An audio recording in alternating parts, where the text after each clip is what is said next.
Bienvenido, Albert. Arranquemos por contar brevemente quién sos, pensando que acá estamos tratando de llegar a gente que no nos conoce. ¿Cómo te presentarías? Me llamo Albert Rivera, tengo 42 años, me defino como un ciudadano libre, si tuviera que definir toda mi trayectoria y mi pensamiento, y de profesión soy abogado. He estado 13 años, por lo que más sé, me conoces por ser el líder de un proyecto político que nació de cero, Ciudadanos, un proyecto europeo en un partido liberal español. He dirigido pues, a miles y miles de personas, a cargos públicos, he montado de cero un proyecto, hemos tenido éxito, hemos tenido fracasos y salí de la política relativamente joven. Empecé con 26 años, salí con 39 y ahora he vuelto a la vida civil, a la vida del sector privado. Ahora estoy consultor en una empresa propia, he estado en un despacho de abogados también 2 años. He montado un instituto de liderazgo en la universidad, que es una especie de think tank también para trabajar con líderes de diferentes sectores, que es apetecible y agradable. Y luego, por otro lado, pues tengo dos hijas, que es importante para mí. Una hija de 11 años en Barcelona, otra en Madrid, que son el motor de mi vida. Y básicamente el otro motor de mi vida es aprender y investigar, explorar, y por eso estoy aquí, por eso tengo la suerte también de haber conocido a Marcos en esta trayectoria y de seguir aprendiendo y creciendo. Está muy bien. Che, contame un poco más de tu familia, de dónde naciste, tus padres, hermanos, hermanas. Yo soy nacido en Barcelona, en el año 79, en Barcelona, en la Barceloneta, que es el barrio marinero, digamos, de Barcelona.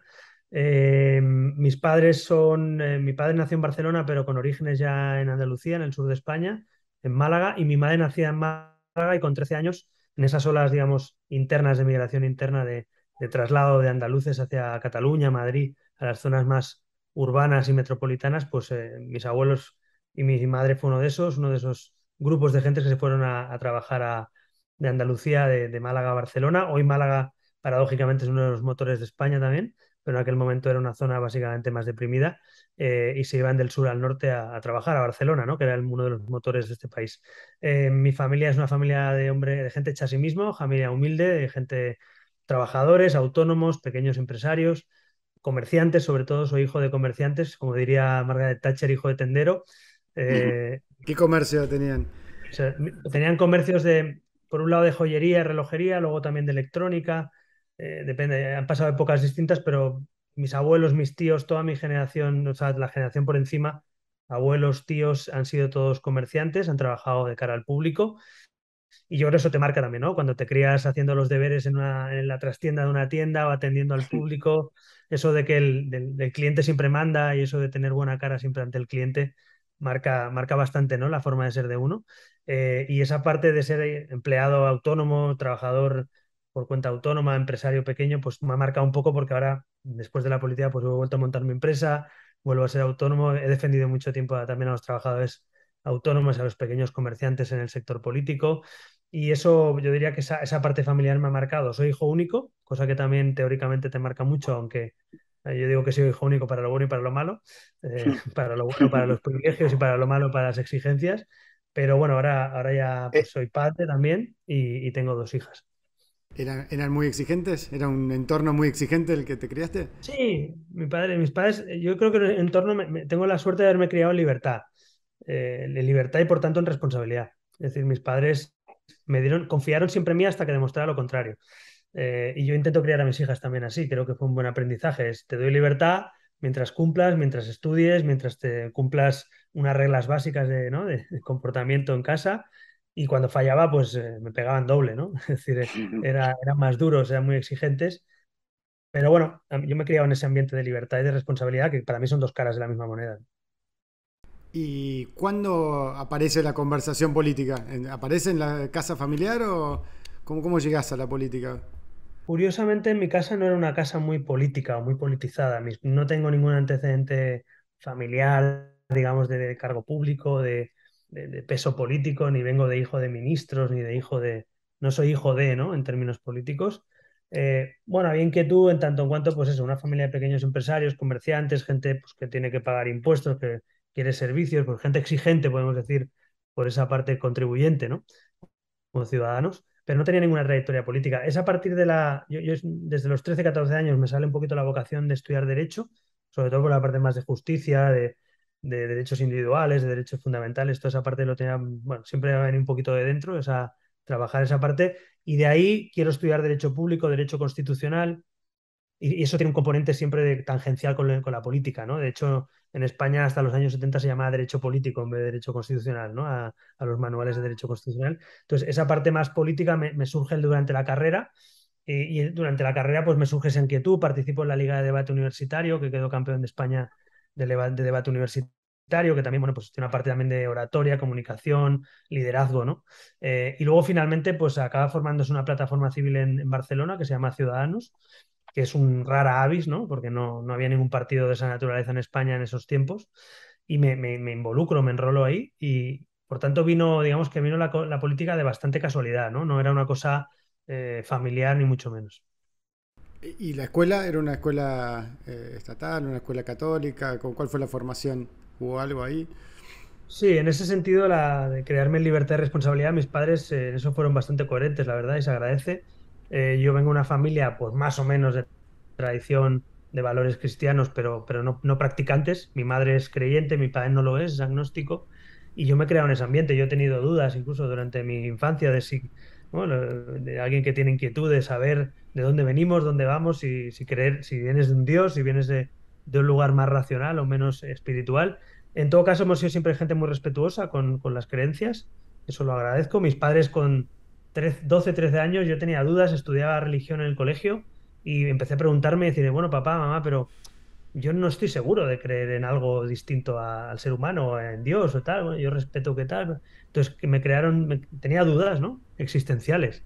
Y mis padres me dijeron, mira, pues lo que tú creas, haz lo que creas conveniente. Yo no estoy bautizado, por ejemplo. Me dijeron, si te quieres bautizar, hacer la comunión, pues hazlo. Y si no, pues no lo hagas. Pero es decir, no me obligaron a tener las creencias de mis abuelos o de mis padres, sino simplemente me criaron en esa libertad. Y finalmente, pues yo me considero agnóstico. Espiritual, que no es contrario a ser agnóstico, o sea, no me parece contradictorio, pero no lo es. Y luego también creo también, obviamente, en el peso de los valores, ¿no? Y los valores de los derechos fundamentales o nuestra tradición judeocristiana, pues eso, por supuesto que los defiendo porque tienen más un componente de valores cívicos y de sociedad que no dogmáticos o religiosos, ¿no? Claro. Y pero me intriga esto para hacer un doble clic en esto de cómo te enganchás con el derecho a los 14. O sea, ¿qué hubo? ¿Algún profesor? ¿Hubo un libro? ¿Hubo Pues las un programa de películas. televisión? ¿Una película? ¿Cuál? Películas de ¿Alguna? pues, algunos hombres buenos, ¿no? Este tipo de películas. Había un programa de televisión aquí en España que se llamaba, no me acuerdo el nombre ahora, y eran dos, era Javier Nar, que es un abogado conocido, que luego me he encontrado con él en política y estuvo en Ciudadanos también, con las cosas de la vida, que era un abogado reputado aquí en España, que hacía de fiscal, y luego Fernández Deu, que era otra persona también muy reputada, periodista, una persona muy valorada en la sociedad, y hacían un debate de fiscal y de abogado defensor en un juicio que era un programa de televisión. Y entonces veas las dos partes, ¿no? La fiscalía, la defensa, el juez, la acusación particular. Y a mí eso me quedaba enganchado, me encantaba, ¿no? Ese rol que hacían ahí. Y luego las películas americanas que son muy teatrales, ¿no? En el mundo del derecho. Luego la realidad de los juzgados es un poquito más prosaica. Pero bueno, tanto las películas como ese programa de televisión, me acuerdo, pues me marcaron, me apetecía. Y luego es verdad que esa parte de justicia de ser un poquito inquieto o rebelde, pues siempre la he tenido, de no conformarme o no aceptar, digamos, las cosas, los dogmas. Y yo creo que todo eso fue un cóctel para que luego desembocara en la política, ¿no? ¿Y tus padres te apoyaron en ese camino? ¿O cómo lo vivieron? Bueno, mis padres, primero sorpresa, ¿no? Cierta sorpresa, porque yo tampoco nunca había. O sea, sí que es verdad que, oye, cuando haces debate universitario y estudias Derecho Constitucional y empecé a hacer el doctorado sobre derechos fundamentales, bueno, pues hay un camino que no es política, pero puedes estar, digamos, cerca de la política. Pero a partir de esta plataforma que surgió, más allá del bipartidismo español clásico, pues me involucré sin ninguna aspiración concreta, pero, perdona, Salud. sin ninguna aspiración concreta, pero la realidad es que, perdón, ay, no sé si es alergia o simplemente estornudo. En todo caso, me supuso ese punto digamos, ese camino no trazado de explorar, como decía al principio, pues oye, esto me voy a meter aquí, voy a ver si ayudo, voy a ver si. Y ellos desde el principio siempre me apoyaron. Obviamente, yo no creo que también se preocuparon en el sentido de vas a abandonar. Yo gané las oposiciones internas en el primer banco, en CaixaBank, una de las, ahora mismo la principal entidad financiera de España, con un buen sueldo, con una oposición interna, con un salario fijo y una posición pues, de muchísimo crecimiento profesional, ¿no? Había estudiado Derecho. Bueno, pues ahora que estás en un lugar bueno, que todo el mundo a tu edad, con 24 años, tienes una posición relativamente privilegiada en la carrera profesional, que abandone eso para meterme en un partido que no tenía escaños ni presupuesto, era un poco locura, ¿no? Pero bueno, como sabían que me ilusioné, que me involucré y que era una parte también de reivindicación de una serie de valores y derechos en los que yo creía, pues me apoyaron, ¿no? No, no, seguro que por dentro, la procesión iba por dentro, como se dice aquí en España, y seguro que tuvieron muchas dudas, pero siempre me apoyaron en lo bueno y lo más importante, me apoyaron en los momentos más difíciles, ¿no? Veía en tu libro los mensajes de tus padres el día después de que dimitiste. Había alivio, en parte, ¿no? Me imagino la palabra de tu madre, sobre todo. Sí, yo creo que fue un día muy contradictorio para todos, ¿no? Para mí, porque estaba diciendo adiós a una pasión, para siempre además, con un carácter definitivo, con una voluntad inequívoca, pero también estaba aliviándome, ¿no? De un peso, de una presión mediática, social, política, incluso de seguridad. Es decir, llegas a un nivel muy alto, cerca de ser presidente de gobierno y habiendo ganado elecciones, pues en lugares tan difíciles como Cataluña, es decir, todo eso supuso un nivel de presión y de desgaste a mí muy fuerte, con lo cual esa noche, digamos que por un lado me sentía triste y por otro aliviado, ¿no? Y curiosamente era el mismo sentimiento que tenían mis padres de, oye, has hecho todo lo que has podido, pero menos mal. Mi madre decía, lo comentaba creo en el libro, también lo puse, no me acuerdo si lo plasmé así, pero ella le decía a la gente, a los amigos, cuando estaba en política, dice, bueno, dice, he perdido un hijo, pero gana un líder político, ¿no? Entonces, y luego cuando lo dejé me dice, bueno, he vuelto a perder un líder político, pero he vuelto a ganar a mi hijo, ¿no? Entonces esa fue el sentimiento de mis padres, ¿no? Che, y contame cuándo entra la natación en tu vida, que parece que tuvo un rol importante, ¿no? Bueno, el deporte de competición en general, yo creo que marca, es una de esas cosas que marcan, ¿no? A los que lo hemos practicado, por la competición, por el esfuerzo, por el respeto a las fair play, a las reglas de juego, por lo que sea, marca bastante, ¿no? Y incluso a veces para mal, porque también es muy exigente, muy perfeccionista, muy duro, ¿no? Y a veces te genera algún tipo de tara, ¿no? De exageración en algunas cosas, ¿no?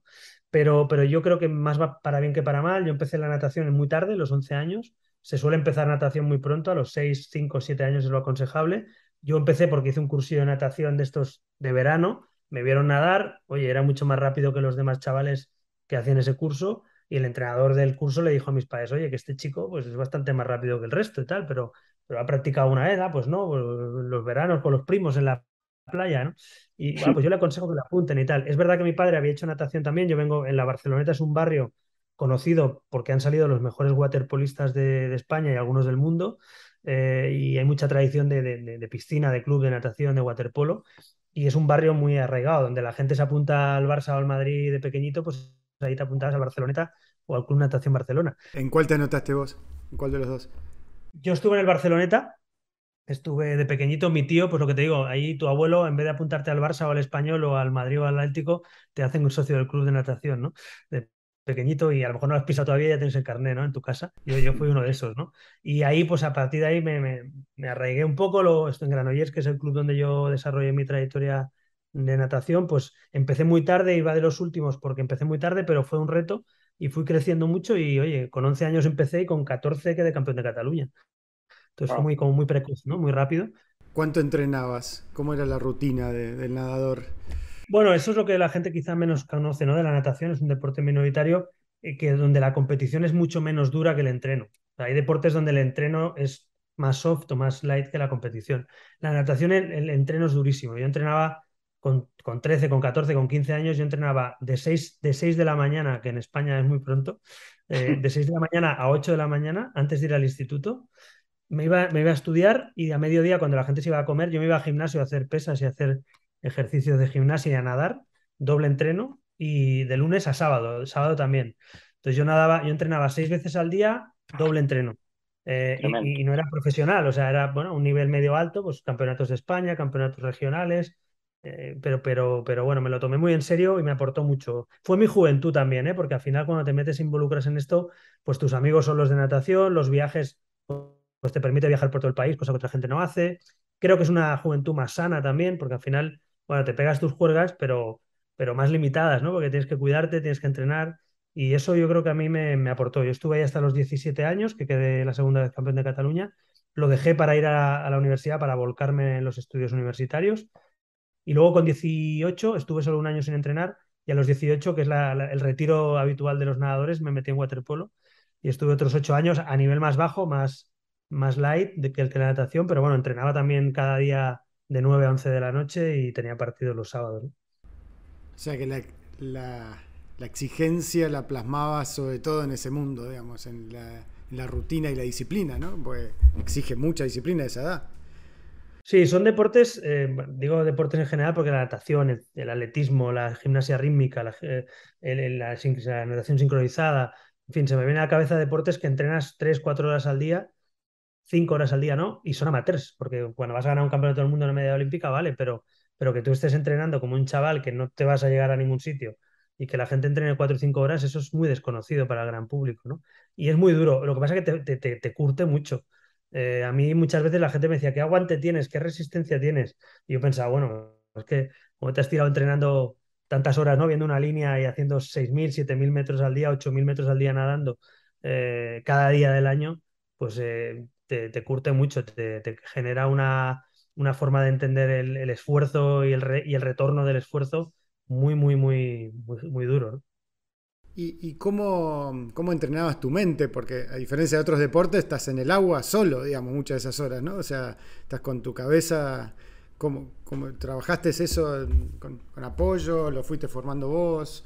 Yo tuve la suerte de tuve 2 o 3 entrenadores, pero el que más me marcó en natación, Daniel Bonet, que en paz descanse, que murió joven, era un gran psicólogo. O sea, luego se puso de moda los psicólogos en el deporte, pero yo en los años 90 puedo decir que Daniel Bonet, que era un entrenador de natación conocido aquí en Cataluña, eh, había sido waterpolista también, nadador, y era un auténtico psicólogo, no reconocido como tal, no era el psicólogo, era el coach, era el entrenador, pero te sacaba del agua de vez en cuando y a lo mejor ese día perdías el entreno porque hablaba una hora contigo para prepararte para un campeonato o para picarte para que rindieras más o para si te veía tocado para motivarte, o sea, era un motivador nato, ¿no? Y luego eso lo he visto como a modo usuario, a modo fan, ¿no? Lo he visto en otros deportes, ¿no? En el fútbol se ha puesto muy de moda también el peso psicológico de los entrenadores, los psicólogos en los equipos de fútbol. Digo el fútbol como el ejemplo más profesionalizado probablemente, y a mí me ha parecido siempre fundamental. O sea, el deporte tiene un componente psicológico cuando llegas a un nivel muy alto en el que ya se presupone que eres excelente, se presupone que tienes las capacidades físicas y la gran diferencia es la psicología, también en la política y también en cualquier profesión, ¿no? Entonces, ese componente yo tuve la suerte de trabajarlo directamente con mi entrenador, pero a veces he echado de menos, ¿no? También ese punto más psicológico de tu jefe o de tu coach o de tu compañero. Y yo he intentado ejercerlo bastante también en política con mi equipo, ¿no? He intentado ser presidente de un partido, por poner el ejemplo más conocido, o de socio director de una compañía, pero me parece que el elemento motivador con los tuyos, ¿no? De poder sacar lo mejor de lo que tienes alrededor, hay que dedicarle tiempo y cariño a eso, ¿no? Me parece yo es lo que he aprendido en mi trayectoria. Y vos decís que lo echaste de menos. ¿No tuviste otras figuras que te cumplían ese rol después en la vida? ¿Las buscaste, no las encontraste? ¿O cómo fue ese tema? ¿Sabes qué pasa? Que en el deporte estuve, pues ese tiempo, luego estuve 3, 4 años trabajando en la entidad financiera, muy jovencito, y bueno, sí que tuve jefes de los que pude aprender, pero a lo mejor no ese componente tan psicológico. Pero sobre todo es que me tocó desde los 26 ser yo el coach. Es decir, he echado de menos Claro, la tener trayectoria vos, habitual. Claro, el ¿quién te momento que te ayuda a conviertes vos? con 26 años en el jefe de 30.000 personas, pues eres tú el motivador, eres tú el coach, eres tú el que tienes que tirar de esa faceta de psicología. Entonces, me refería a que lo he echado de menos, que no he podido seguir teniendo ese rol de un mentor, ¿no? O de un coach, sino, y de hecho en política luego, cuando estuve ya muy arriba en los últimos 3 4 años a nivel nacional y de candidato a presidente, yo acabé contratando una coach con la que sigo teniendo buena relación y trabajando el coaching personal para que alguien me sirviera ese papel, porque yo no lo podía hacer conmigo mismo, porque estaba arriba de la cúspide digamos, del partido, ¿no? Entonces, cuando uno llega muy arriba, se da cuenta que no tiene a veces con quién compartir, ¿no? Es decir, Felipe González explicaba en uno de sus libros sobre liderazgo, que además es alguien a quien admiro, he tenido la suerte de conocer y hablar con él y conversar, y explicaba la diferencia, le decía, ¿qué es el liderazgo? Dice, bueno, pues un secretario de Estado cuando tiene un problema llama al ministro, ¿no? Oye, mira, tengo dudas porque esto no sé si es del ministerio este o del otro, yo no quiero resolverlo. Y dice, bueno, pues dámelo, ¿no? Y el ministro se lo mira y tal, y llama a los secretarios de Estado que tiene por debajo, y cuando no tiene la respuesta, pues llama al presidente y dice, oye, mira, presidente, tal. Y él dice, el liderazgo es no poder llamar a nadie. Es decir, tener ese punto en el que cuando te pasa la toma de decisión, tienes un equipo y tal, pero al final tú tienes que tomar la decisión. Eso es lo que he echado de menos a lo mejor más tiempo y no tener que ejercerlo yo durante 13 años, ¿no? Y en general sentís, vos decías antes que el mundo del deporte avanzó mucho en el tema de la psicología y la salud mental, ¿no? Como, ¿sentís que en la política también está faltando un poco esa mirada hoy en día? ¿Sentís, cuál es tu experiencia con respecto a esa conversación de salud mental, ¿no? Tanto en el Congreso, en tu partido, en vos mismo. Pues fíjate, es una gran pregunta y yo creo que es uno de los puntos donde hay que profundizar en el futuro en la política, ¿no? O en el servicio público. Yo creo que si bien hemos avanzado en el mundo del deporte, en el mundo del arte, en el mundo empresarial, por supuesto, ¿no? Que se invierte tiempo y dinero en el coaching, en el liderazgo, en las soft skills, ¿no? Yo creo que en política, al nivel que yo he estado, que es candidato a presidente y una de las tres principales fuerzas políticas de España y Grupo Liberal Europeo, en fin, a nivel alto, digamos, España-Europa, yo siendo bastante innovador, incorporando a coach que trabaje conmigo y con la ejecutiva, me consta que otros partidos no lo hacían. Yo era de los pocos o el único que lo hacía, ¿no? Que lo practicábamos. Y aún así creo que estamos a años luz de lo que el mundo de la empresa o el mundo del deporte ya ha incorporado como habitual. Entonces la pregunta es si el deporte ha incorporado al psicólogo como un elemento fundamental, si el deportista de élite lo ha incorporado, si probablemente el mundo artístico quizá también todavía hay carencias, pero poco a poco se incorpora también algún cierto de rol de coach, ¿no? El mundo de la empresa afortunadamente lo está incorporando. La política, ¿por qué no lo ha hecho a ese nivel? Porque esa parte humana, emocional, psicológica no se trabaja tanto, ¿no? Bueno, pues es una incógnita, pero creo que queda mucho recorrido. Me consta que se está incorporando cada vez más, sobre todo con líderes jóvenes que lo tenemos en cuenta, pero creo que hay mucho recorrido todavía porque tiene un componente psicológico emocional. Piensa que un político, bueno, tú lo sabes bien, básicamente tu profesión es tomar decisiones. Entonces, tomar decisiones bajo muchísima presión, no mucha, sino muchísima presión y siempre la mala o la menos mala, ¿no? Entonces, eso ya de sí mismo necesita un apoyo psicológico y un trabajo permanente y yo creo que a veces no se trabaja lo suficiente, ¿no?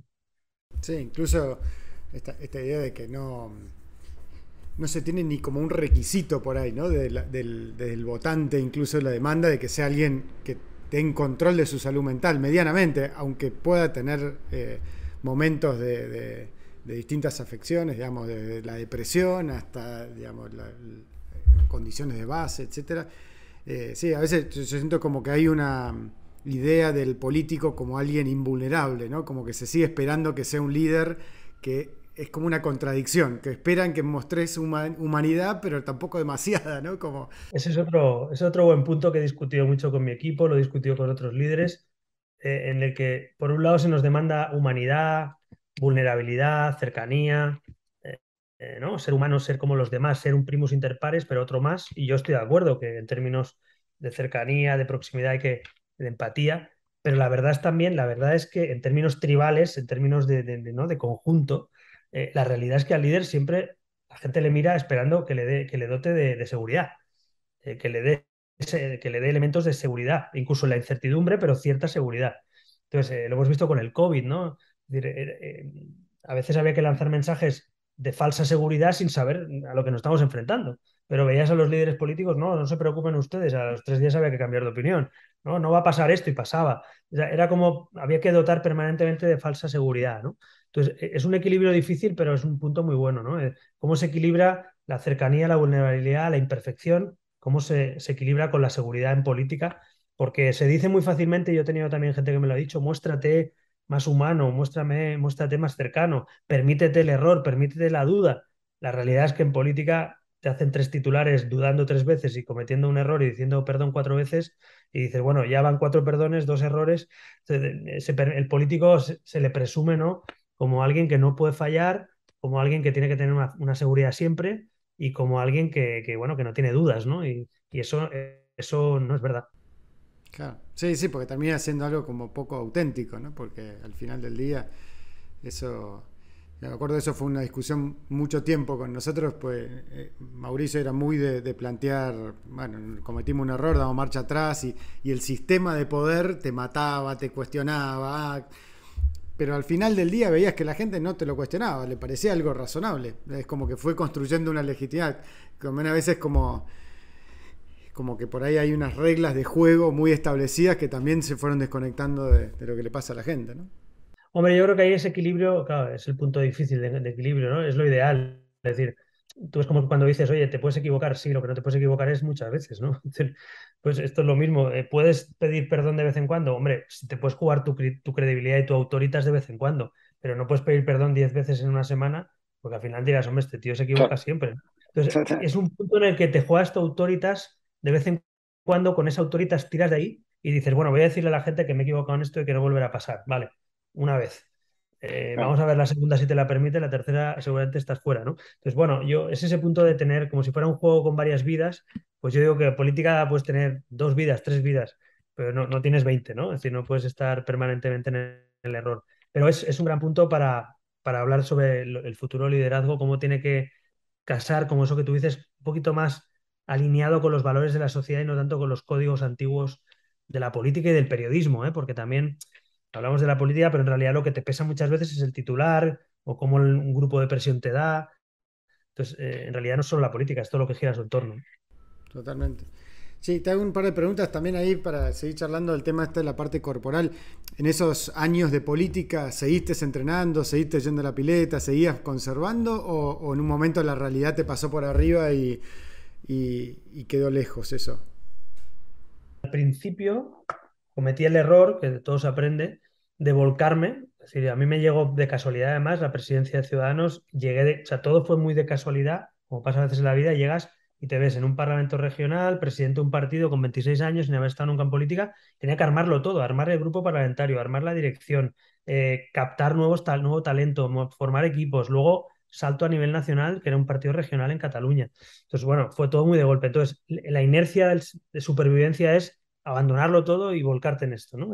Y lo abandonas todo, tu tiempo libre, tu familia, tus amigos, el deporte, tal. Y me acuerdo que ni me despedí prácticamente como me hubiera gustado de mi equipo de waterpolo, porque fue todo de golpe. Me metí en esto, lo abandoné todo y ahí te das cuenta, con el paso del tiempo, bueno, pues que duermes, quieres trabajar más horas, duermes menos, vas a todas las comidas, a todas las cenas, le dices que sí a todo, a todas las entrevistas.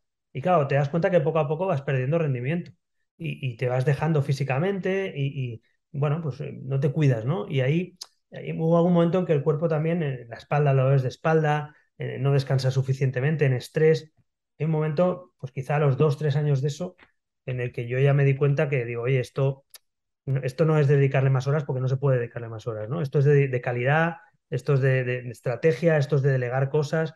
Y yo creo que fue yo me metí en el 2006 en esto, a partir del 2007 he volcado, y yo creo que a partir del 2010, que tuvimos algún mal resultado también electoral, tuvimos que rehacernos y volver a crecer, ahí fue un punto en el que yo ya me tomé en serio oye, hay que volver ahí. Volví a hacer deporte.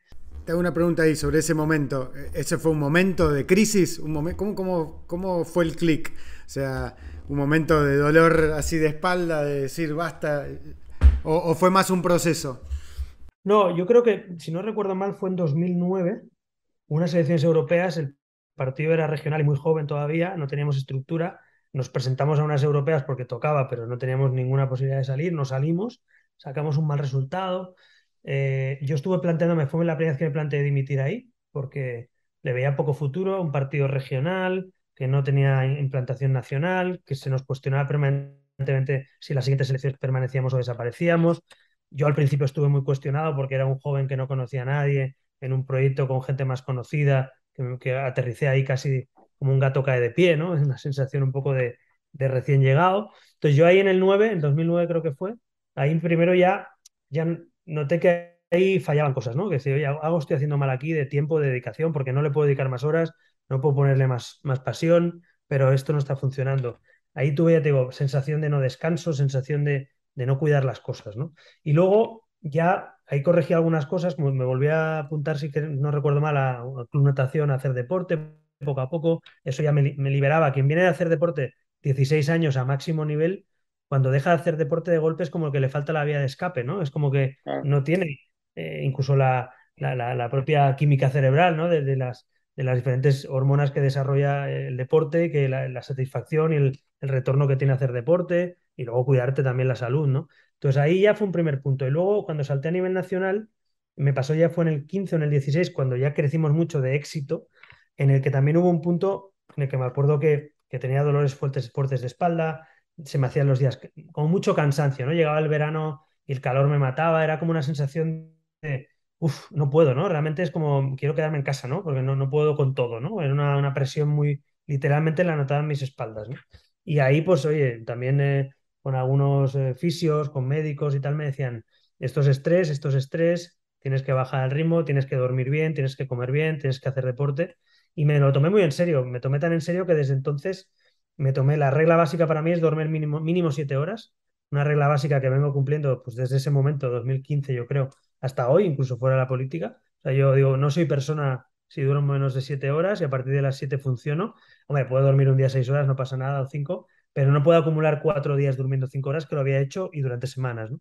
Entonces, el sueño, una nutrición, que tampoco hago dieta ni lo quiero hacer, pero más o menos cuidar un poquito, no tener excesos, y luego hacer un poquito de deporte de vez en cuando, por lo menos caminar o bicicleta o nadar un poco y tal.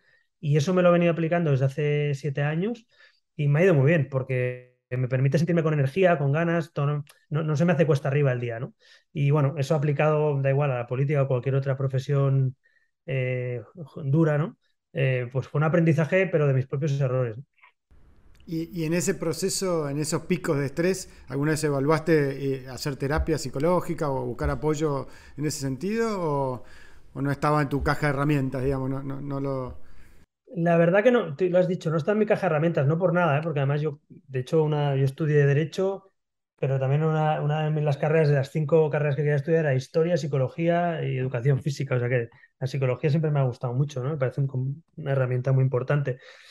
Pero es verdad que quizá por el ritmo, por el tiempo, por la exposición que tenía, por todo, tampoco me vi necesitado de eso porque veía que era más un componente de tiempo, de físico, de horas, de descanso, no era un componente tanto de cansancio psicológico. Sí que es verdad que el coaching, sin ser psicología, obviamente, pero también tiene un componente de descarga, ¿no? Es decir, cuando tú tenías una sesión con tu coach personal, tete a tete, una vez a la semana o cada 15 días, 2 horas, bueno, pues para mí era también volcar un poquito de la presión, volcar un poquito las dudas, volcar un poquito la parte emocional, encontrar tu camino, ¿no? Entonces, sin ser psicología, pero sí que es verdad que ha jugado un rol, ¿no? En un rol profesional, pero también tiene un componente personal.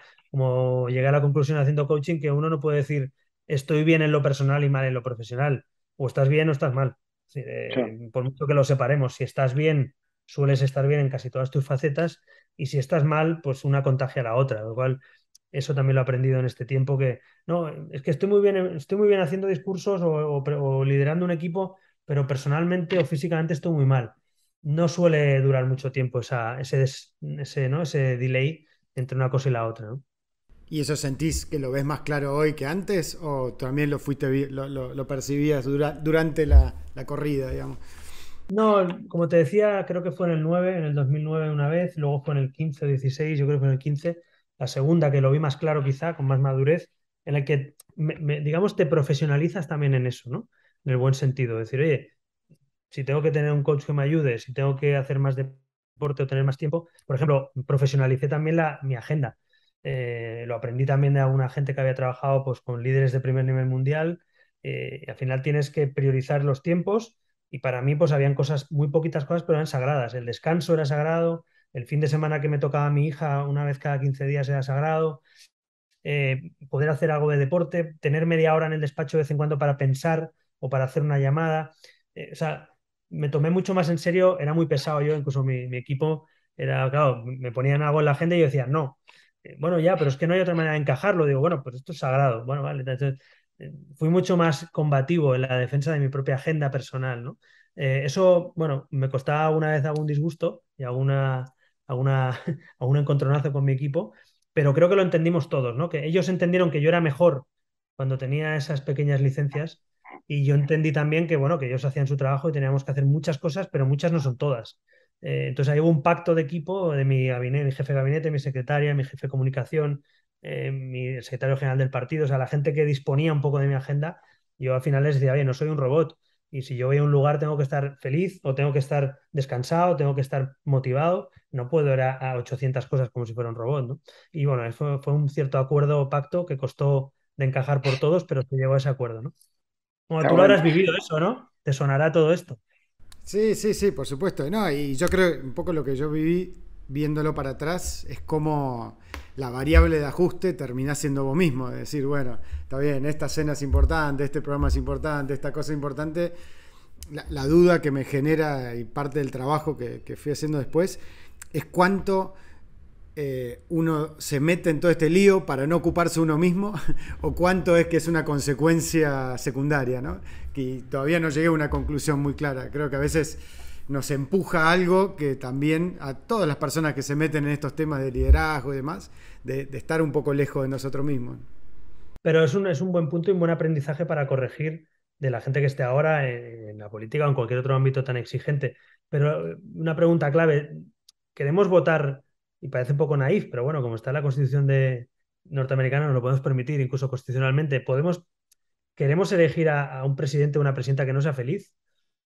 ¿Queremos elegir a un CEO de una compañía que él no sepa eh, ser feliz consigo mismo, con su vida? ¿De verdad queremos elegir a gente que lidere proyectos sociales o empresariales o económicos o políticos que ni siquiera sepan cuidarse de uno mismo? Entonces, creo que también hay que, en el otro lado, ¿no? Como consumidor, como socio de una empresa, como votante y ciudadano, también debemos preguntarnos qué queremos, ¿no? ¿Queremos máquinas estropeadas o queremos personas con un cierto grado de cuidado y satisfacción, ¿no? Bueno, puede parecer muy naif, pero para mí, ahora que lo he visto con experiencia, me parece fundamental. Y me lo pregunto ahora también como ciudadano, ¿no? Tengo ganas de ver a gente auténtica y gente pues, que tenga licencia, se permita algunas, lo que hemos dicho antes, se permita alguna imperfección, se permita autenticidad, se permita decirme, yo eso lo valoro, me he encontrado gente que yo he aprendido de ello también y he visto que la gente lo encaja. Cuando yo le decía a alguien, este fin de semana no puedo, porque tengo a mi hija, no era lo mismo que cuando le decía no puedo. O sea, Claro. mucha gente empatizaba contigo, decía, bueno, claro, que este hombre tendrá a su hija, no la ve nunca, y yo le digo que venga esta comida, pero él tiene que ir con su hija y quiere estar con su hija. Entonces, la realidad es que somos bastante más empáticos de lo que pensamos, pero nos da miedo a veces, ¿no? Y yo creo que yo cuando introducías elementos incomplejos, oye, mira, me encantaría ir a esto, pero es el único fin de semana del mes que tengo este mes con mi hija y me vas a permitir que esté con ella, porque tal. Casi nunca nadie me dijo, pues, jolín, qué mal, ¿no? O pues qué poco consideración, ¿no? La mayoría de gente lo entendía y lo encajaba, ¿no? Entonces, bueno, eso te das cuenta que al final el que tienes enfrente no es un tipo que te pide una entrevista o un periodista, también es padre o madre, o también es marido o pareja o mujer o hombre. Es decir, hay un componente también ahí de que siempre pensamos en clave de hablo con un periodista, hablo con un empresario, hablo con un político. No, no, hablas con un padre, hablas con un ciudadano, hablas con un hijo, hablas con un vecino, tiene otra condición, ¿no? Y a veces esa parte me he dado cuenta que hay que tenerle menos miedo, hay que ser un poquito más valiente en eso, ¿no? Total. Bueno, eso conecta con la parte del uno hacia afuera, ¿no? El tema de la comunicación, la fama, la exposición, la autenticidad, ¿no? Y, y en eso me parecía interesante escuchar tu historia respecto al equipo de debate que mencionabas antes y qué significó para vos eso también de la oratoria, del debate, de la práctica de esa disciplina a lo largo de tu carrera. Bueno, pues ha sido, yo diría, junto con la natación, el waterpolo, o sea, el deporte de competición y el debate y la comunicación fueron dos herramientas fundamentales para mi trayectoria, ¿no? Y lo siguen siendo, porque te aportan valores que difícilmente hubieras conseguido. No me di cuenta, pero yo en el primer debate parlamentario que tuve, la primera vez, todo el foco puesto en nuevo partido, un tipo que no conoce a nadie, con un discurso disruptivo. ¿Esto qué es, no? Era casi un ovni, ¿no? En medio, era un elefante en una cacharrería, ¿no? Como se dice en España. Entonces, yo, por ejemplo, no tuve miedo escénico, ¿no? A un parlamento histórico de 3 siglos, que es un palacio, con sus códigos, con sus tal, con una mayoría nacionalista beligerante políticamente, en un partidito de la oposición nuevo. Pues yo disfruté, ¿no? En vez de sufrir, a lo mejor, ¿no? Entonces, si yo no hubiera tenido ese aprendizaje en la liga de debates, entre en escenarios y aprendiendo a comunicar, hubiera tenido mucho más condicionante. ¿Cuántos años, cuántos años participaste en la Liga de Debate? ¿Cómo fue esa experiencia? Yo estuve un año, fue un año, lo que pasa que muy Ah, intenso porque haces no. debates, son como eliminatorias, como si fuera el fútbol. Pues fase preliminar, luego cuartos de final, semifinal, final, con diferentes universidades de toda España. Y luego en la siguiente liga fui ayudante también de coach, o sea, hice de coach también del equipo de mi universidad, pero ya como en el equipo, digamos, de formadores, ¿no? Por tanto, experiencia personal un año y luego algo más como formador. Pero la realidad es que fue muy útil, porque es lo que te digo, la gente le daba pánico escénico salir a una tribuna y yo pues entre lo neutral y que disfrutaba, dependiendo del ambiente, ¿no? Y yo iba a una entrevista a una televisión o una radio y yo con 26 años y recién metido en la política no tenía los nervios que tenían el 95% de gente, ¿no? Entonces, bueno, yo creo que tuvo un componente también de que me dieran confianza, incluso que me eligieran, porque, hombre, si este tipo hace esto con 26 años y no le tiembla el pulso y lo hace bastante bien y lo comunica y lo cuenta en nuestro nombre y tal, pues hay un tema externo y también interno, ¿no? De delegación de funciones. Había gente que me decía, oye, nos han llamado para una entrevista para contar esto, pues, y me decían, que vaya Albert, ¿no? Que vaya este, ¿no? Oye, hay que ir a un debate sobre esto, que vaya Albert y que nos defienda allí y tal. Entonces, en la plataforma esta cívica, que no había gente profesional de la política, por decirlo así, había un componente de tener un poquito más de bagaje que los demás, por lo menos en la parte comunicativa. Por tanto, fue una herramienta importante y luego aprendes mucho también en los debates universitarios. Piensa que es un método muy, muy, muy innovador en el que tú sorteas la posición un minuto antes de si estás a favor o en contra de un debate. Eso te da una capacidad de comprender a la otra parte, de argumentar, ya no solo de creerte una idea que la tuya es la mejor, sino también de respetar, de dudar, de cómo lo expones para tener capacidad no solo de oratoria, sino de convencer, ¿no? De capacidad de debatir y convencer. Entonces eso fue un componente muy importante sin saberlo, pero me vino dado ya y bueno, luego lo he seguido, yo me seguí formando en comunicación, yo hacía formación permanente con gente que trabajamos la comunicación y la gente me decía, oye, pero ¿por qué lo haces si tú ya sabes hablar en público? Yo les decía, bueno, pues si quiero ser presidente y además estoy siendo candidato a presidente, pues yo me tengo que preparar para esto cada día, ¿no? Y en ese sentido, cuando alguien se prepara mucho, en general cuesta dejarse ayudar después, ¿no? ¿Cómo manejabas esa relación entre el manejo de tu imagen, que vos mismo hacías y que tu equipo hacía? Sí, yo por eso, fíjate, el otro día lo hablaba con alguien aquí en España hablando de candidatos actuales y tal, y yo le decía a uno que la virtud, o en este caso de un candidato o candidata, digo, tienen una virtud que yo no tenía. Yo precisamente por ser fundador del partido, por saber de comunicación un poco más o de comunicación en público, pues un poco más que la media. Por haber sido estratega también, porque no solo era el portavoz, sino era el estratega un poco como director del equipo, ¿no? Tenía tanto un componente tan apegado al proyecto, e incluso tan desde el nacimiento, que cuando alguien me decía, aquí hay que hacer esto, yo siempre decía, ¿por qué? ¿No? Es decir, yo no era un candidato dócil, es decir, tú has tratado con equipos de campaña, con candidatos, claro, el candidato soñado para un equipo es, haz esto y hazlo, y punto, ¿no? Es decir, créetelo, ejecútalo, pero oye, hay que hacer esto porque sabemos que hay que hacer esto. Y yo, en cambio, reconozco que era un candidato más difícil porque preguntaba, ¿pero por qué? Pero ¿de dónde sacáis que hay que hacer esto? Y enséñamelo. Entonces, eso siempre me tenían que convencer. Es verdad que una vez convencido, pues era el primer soldado, ¿no? Pero yo reconozco que en eso no era el mejor candidato para un equipo de campaña porque me tenía que convencer, ¿no? Y eso suena raro, pero bueno, yo que he estado también en equipos de campaña sin ser candidato, lo ideal es un candidato que digas, oye, hemos detectado que esto hay que decirlo, que hay que hacer esto, que hay que apretar aquí. Oye, haz esto, ¿no? Uno espera encontrarse un candidato que diga, vale, si lo tienes claro, lo hago, ¿no? Pero encontrarse uno que te dice por qué y enséñamelo y demuéstramelo, pues es más complicado, ¿no? Y en eso, contame cómo surgió la foto en bolas, como diríamos nosotros. El afiche fue idea tuya, de tu equipo. No tengo esa vertiente exhibicionista, ¿no? No, no. Para los que nos escuchan, tuviste un afiche de campaña desnudo, digamos. Sí, sí, que además como fue un éxito no puedo renegar de ello, porque fue la campaña que nos permitió justamente romper digamos, la puerta de entrada después de 25 años a un partido político en un parlamento español, ¿no? O sea, que el éxito es evidente, ¿no? Lo que pasa es que fue súper arriesgada, ¿no? Entonces, pero fue arriesgada porque no teníamos nada que perder. O sea, eso es otro de los riesgos de estas cosas, que te metes en unos equipos de gente que no tiene nada que perder. Entonces, estamos en un equipo, oye, encuestas a 2 meses de las urnas, tú sabes lo que es eso, encuestas 0 escaños, o sea, 0 asientos, intención de Año, voto, año 2006, Barcelona, Cataluña, encuestas 0 escaños, presupuesto casi nada. O sea, teníamos todo perdido. Y entonces, uno de los que estaba, que era un diseñador gráfico, hicimos un colectivo inicialmente pues, de profesionales liberales que colaboraban de manera voluntaria prácticamente, bueno, prácticamente no, voluntaria, y creamos un comité electoral pues sin tener mucha idea, pues con gente que más o menos tocaba ese mundo, ¿no? Y entonces uno de ellos dice, oye, hay que romper el oasis, ¿no? Que le llamaban catalán, era mediáticamente, pues era muy beligerante para nuevos proyectos, especialmente si no eran nacionalistas. Bueno, jugamos en territorio ajeno, podemos decir.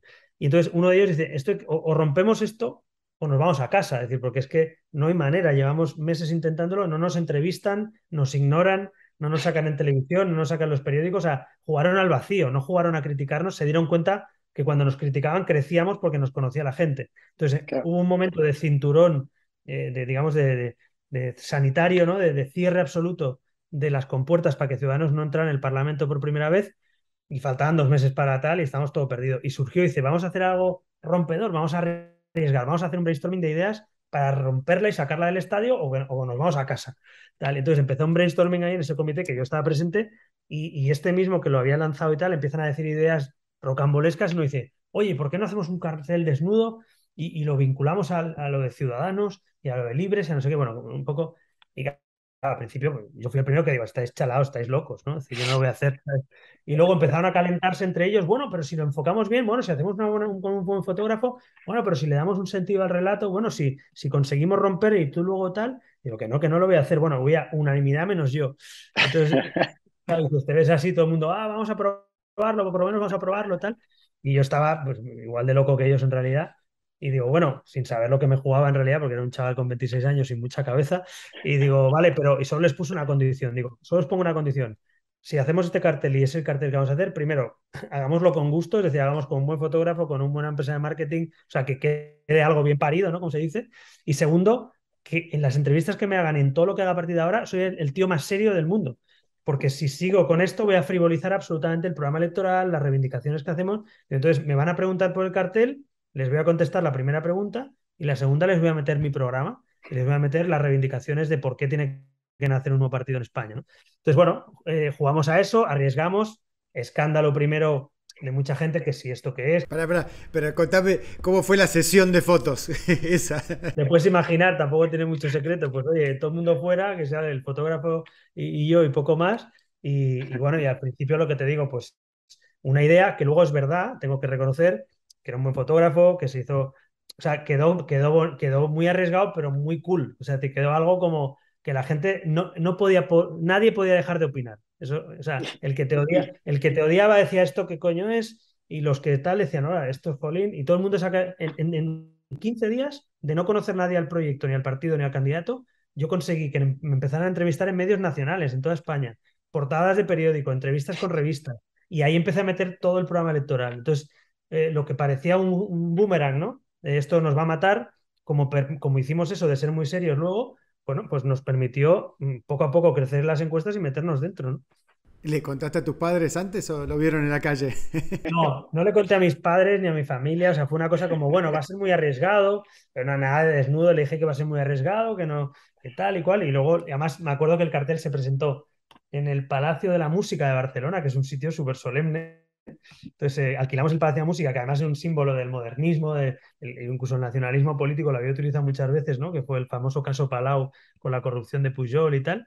Bueno, pues en ese palacio solemne con 2.000 personas reventado, porque es verdad que estaba hasta la bandera, mucha gente expectante, se plasma en una pantalla gigante en el escenario, sale el cartel de golpe de la campaña, eso fue en principios de septiembre, la campaña era el 1 de noviembre.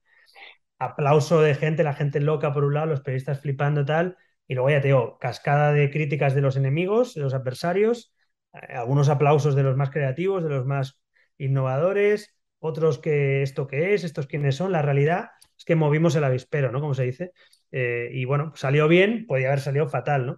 Pero bueno, una vez estira la moneda al aire, teníamos un 90% de posibilidades de que saliera mal y un 10% de que saliera bien, y afinamos bien y salió bien, ¿no? Sí, y qué, me imagino que ahí fue un poco tu introducción a la fama, ¿no? ¿Cómo te pegó la fama? ¿Qué momento te diste cuenta, che, acá algo cambió? Y estoy caminando por la calle y la gente me saluda, o de repente que recibo más agresiones. A ver, la verdad es que fue ahí, pero fue paulatino, porque, a ver, yo me presentaba candidato a presidente de una comunidad autónoma, en una región de España, Cataluña, y por Barcelona, y de un partido pequeño, porque la aspiración era entrar con 3 diputados de 135, era un grupo pequeño, ¿no? Entonces, sí que es verdad que por todo esto que estamos contando, pues haces más ruido que el resto, y todo el mundo hablaba de ti, la primera vez que hablas en el Parlamento, sí, ahí hay un escalón primero, digamos, de mi vida, en el que de golpe te das cuenta no todo el mundo, porque la gente no lo sabe, pero la notoriedad tarda tiempo en fructificar. No te conoce el 90% de la población en 2 semanas. Pero sí a lo mejor de que te conozca un 10% a que te conozca un 50 un 60 en un mes. Entonces eso es muchísimo de golpe, ¿no? Que uno de cada dos por la calle te conozca o sepa quién eres. Luego también no fue tan agradable porque, primero, pues, la fama tiene un componente, hablaremos de ello seguro, también una habla de doble filo, ¿no? Yo diría, a estas alturas diría casi de un solo filo, porque no le veo el filo positivo por muchos lados. Pero bueno, en todo caso, un arma de doble filo, como se suele decir. Pero en mi caso, como en Cataluña estaba muy polarizada ya la política entonces, que luego se puso más tensa con el tema independentista, en realidad, al posicionarte en un partido nítidamente constitucionalista, contrario a la independencia y a la ruptura de España, en un lugar donde la mayoría hegemónica, sociológica y política era nacionalista, tú eras el infante terrible. Chaval este que ha salido, pues eso, que se mete con nosotros, que dice tal, que pone en cuestión el sistema, que pone en cuestión el establishment catalán. O sea, yo para mucha gente era entre un friki y un infante terrible y un tío peligroso, ¿sabes? O sea, ese era un poco el mapa para la mitad, por lo menos, de la población, ¿no? Entonces, luego hubo una gente pues, que simpatizó, otra que le hicimos gracia, otra que se acercó, pero al principio fue desagradable no por la fama solo, sino porque había un componente también de exponerte en una omertá, en un mundo muy hegemónico del nacionalismo, donde tú estabas diciendo que el rey iba desnudo, nunca mejor dicho. Entonces, tú estabas oponiéndote a un establishment y eso tiene su coste, ¿no?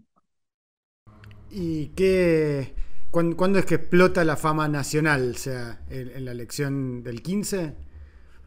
Sí, la fama, es verdad que fue paulatino, eso me ayudó, porque yo a pesar de ser un diputado regional autonómico, yo como estrategia incluso de votantes en Cataluña, en Cataluña hay un votante nacionalista que se informa básicamente por los medios de comunicación locales o regionales, pero luego hay un votante de carácter nacional que aunque vota en Cataluña se informa por los medios nacionales. Entonces yo con mi equipo pensamos la jugada, digo, hay que ir a las televisiones nacionales para que nos vean en Barcelona, para abrir espacio, ¿no? Entonces empecé a ir mucho a medios nacionales, tertulias, debates, coloquios, entrevistas. Abrimos camino en eso, pues del 2007 al 2013, poco a poco abrimos camino, y la realidad es que yo era un político catalán, pero bastante conocido ya a nivel nacional, porque era un poco el componente ese, digamos, disruptivo de un partido nuevo, de un tío joven, de tal, que dice esto, que hace lo otro, que se desnudó, que no sé qué. O sea, era como ese componente disruptivo. Y con eso, pues seguramente me conocía más gente de la que debiera, ¿no? A esas alturas. Pero luego ya definitivamente cuando salto a nivel nacional, entramos en el Parlamento Europeo también en las elecciones de 2014, nace Podemos a la par que Ciudadanos a nivel nacional, con lo cual ahí hay un componente también digamos, de catalizador mutuo, porque no es lo mismo que surja un partido que surjan dos, con dos líderes como Pablo Iglesias y yo, cada uno en un escenario ideológico, pero con mucha notoriedad pública, porque hacíamos, los dos íbamos a muchos medios de comunicación, con mucho protagonismo en las redes sociales. Entonces, digamos que nacieron dos proyectos políticos, no diré antagónicos, pero sí separados, muy separados ideológicamente, como Podemos y Ciudadanos, pero en el fondo fuimos catalizadores mutuos de un nuevo mapa político nacional que no se había visto nunca, ¿no? En 40 años. Entonces, ese componente doble nos catapultó mutuamente, paradójicamente, y nos dio más fama, en términos de fama, como tú preguntas, porque nos conocía mucha gente siendo extraparlamentarios. O sea, Pablo Iglesias y yo recuerdo en el 2014, estando en el Parlamento Europeo, nos conocía prácticamente toda la población y teníamos una intención de voto ya muy alta y no éramos diputados. Éramos los dos, pues, oye, yo era diputado autonómico, Pablo Iglesias diputado europeo, pero no éramos parlamentarios en España ni candidatos nacionales, pero la gente ya conocía de nosotros por nuestra campaña de notoriedad en redes, en medios y tal. Entonces eso fue un poquito, digamos, un poquito más paulatino, pero definitivamente en 2015, cuando me presento a las elecciones nacionales por primera vez en serio, pues me conoce ya, claro, un 90% de la población a lo mejor. Eso ya es que te conozca todo el mundo por la calle, todo el mundo opine de ti, todo el mundo te diga lo que tienes que hacer, todo el mundo te diga si te le gustas o no le gustas. Y bueno, saber que sales a la calle y que todo el mundo sabe de ti, opina de ti, no solo que sepa de ti, sino que opina sobre ti, eso es un componente también relevante, ¿no? Para tu vida. ¿Y cuándo te diste cuenta? A mí me gusta mucho la biografía de Will Smith, que él cuenta como el primero empieza con la música y dice, hay una cosa que es la fama de la música, ¿no? Y después va a la televisión, dice, otra cosa es la fama de la televisión. Y después va al cine, dice, y otra cosa es Hollywood. Dice, en ese momento hasta tus parientes te miran de otra manera, hasta tus padres te miran de otra manera, ¿no? Y supongo que un poco con el mismo cuento que contás vos, que también lo viví, o sea, en un momento te das cuenta de, che, para esto no era tan divertido. ¿Cuándo hubo un momento que te pasó eso? ¿Alguna situación? ¿O fue también más paulatino? Hombre, a ver, fue paulatino, pero yo te digo, a partir del 15 yo ya asumo que mi vida ha cambiado definitivamente y que el anonimato ya no existe. O sea, ya empiezo, ya ahí me doy cuenta, bueno, me voy dando cuenta poco a poco porque te digo que es paulatino, pero es verdad que ahí ya digo cuánto vale el anonimato, ¿no? O sea, qué gran valor es el anonimato, ¿no? Cuando hablaba y hacía una entrevista sobre liderazgos empresariales y tal, y me preguntaban por los líderes empresariales, dice, ¿todos tienen notoriedad o tienen que tener todos notoriedad? Digo, los grandes o muchos de los grandes líderes empresariales no les encuentras en Google o no tienen redes sociales, ¿no? Porque tiene ese componente que se permiten el lujo de no estar. O sea, no estar también es un don. Entonces, ser prácticamente desconocido cuando has generado un imperio empresarial o un imperio social es muy difícil. Entonces, en política, en el mundo que vivimos además, no te puedes permitir no estar. Es decir, una batalla que yo tenía con mi gente permanentemente, y tú la habrás vivido en comités electorales, en comités de gabinete de presidente, es que a veces tú decías, pero ¿por qué tengo que hacer 3 entrevistas o 4 cada día? ¿Por qué no hago una o ninguna? Y no tengo que decir tantas cosas cada día si no hay nada que decir nuevo. Pero la rueda de hámster en la que se meten los gabinetes políticos, y especialmente a nivel de candidato, te empuja, como tú decías antes, la sociedad, los periodistas, tu entorno, la competencia de otros partidos, los otros candidatos.